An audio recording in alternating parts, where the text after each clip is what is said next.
Bolle reiste jüngst zu Pfingsten, nach Pankow war sein Ziel. Da verlor er seinen Jüngsten, ganz plötzlich im Gewühl. Ne volle halbe Stunde hat er nach ihm gespürt, aber dennoch hat sich Bolle ganz köstlich amüsiert. Aber dennoch hat sich Bolle ganz köstlich amüsiert.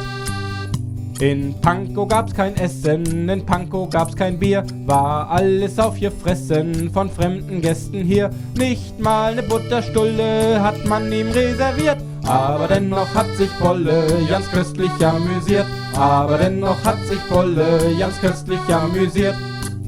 Auf der schönen Holzer Heide, da gab's ne Keilerei, und Bolle gar nicht feige, war fast der Mang dabei. Hat's Messer rausgezogen und 5 massakriert, aber dennoch hat sich Bolle ganz köstlich amüsiert. Aber dennoch hat sich Bolle ganz köstlich amüsiert.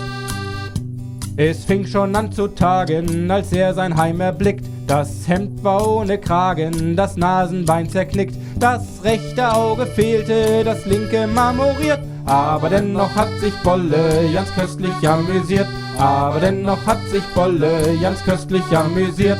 Als er nach Haus gekommen, da ging's ihm aber schlecht.